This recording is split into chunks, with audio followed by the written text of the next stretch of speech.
Thank you very much, Chairman, and good afternoon. As a small business owner and a person with a keen interest in policy and public administration, the recent statement of the Communications 3G reassignment really raises three very fundamental concerns in my mind, and I'd like to very quickly share those concerns with you today. The first is, where is the upside from this decision? One would hope that the Communications Authority or any government agency would be discovering options and recommending proposals, choosing proposals that actually bring a positive benefit for the community. What we seem to have in this latest statement is a selection among options for the one that causes the least harm, and then some exploration of reasons for how that harm might be reduced. I would hope the public would expect a deeper investigation, an exploration of options, of choices that would actually be beneficial for the community and not jeopardise the quality of service that we've all come to enjoy and rely on. In relation to the possible benefit of more competition in the economy, I agree entirely with Rex's comments just a moment ago. The CA acknowledges that in its own paper that the Hong Kong market is, quote, already keenly competitive, unquote.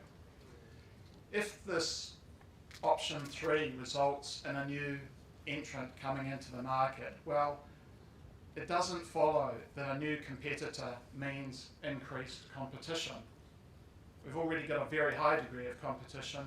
Anything that a new competitor will add is likely to be a very slender increment.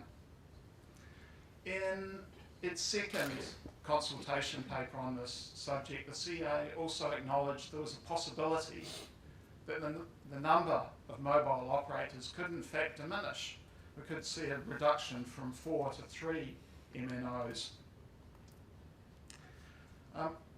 The second issue that concerns me is that much of the reasoning in the CA's most recent statement, and indeed in the second consultation paper, is premised on option 3 being not really that harmful, because the operators will take steps to mitigate the harm.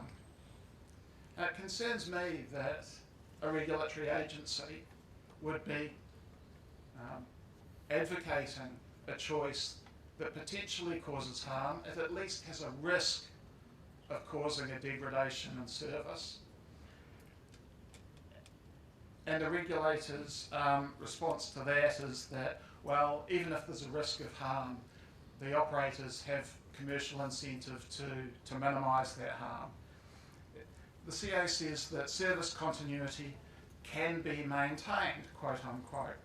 It says that degradation can be effectively mitigated, quote unquote.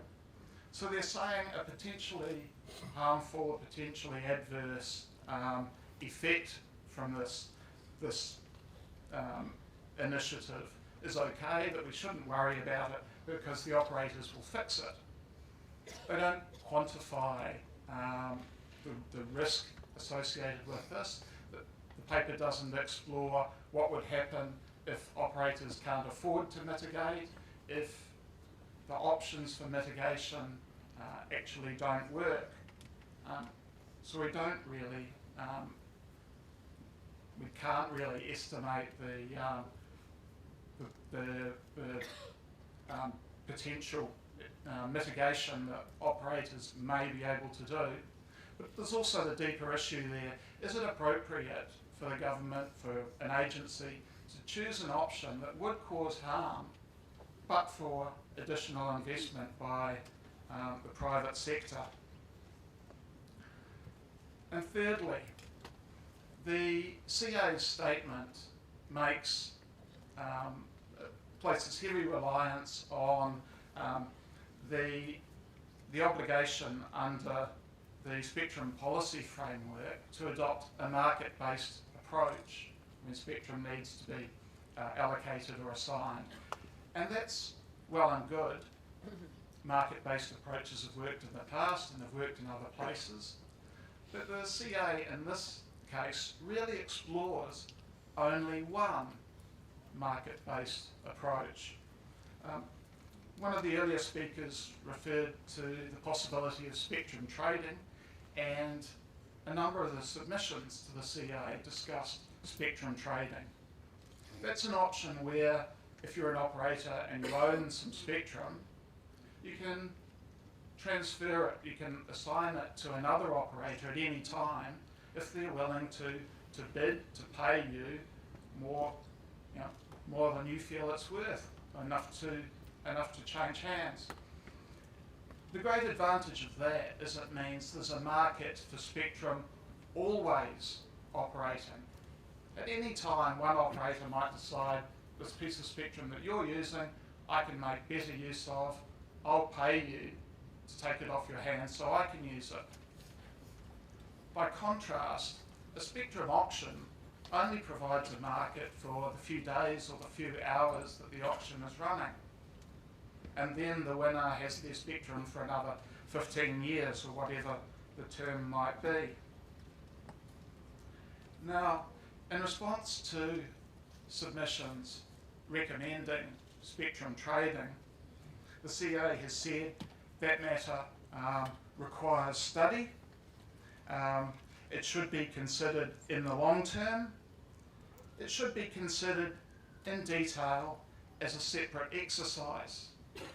My response to that would be, it may be complex, but studying these matters in detail is exactly the reason we appoint an expert regulatory agency. No, it shouldn't be considered as a separate exercise. This is exactly the occasion to consider it. It offers benefits here. It shouldn't be simply ruled out by a couple of paragraphs in a single decision. Thank you very much.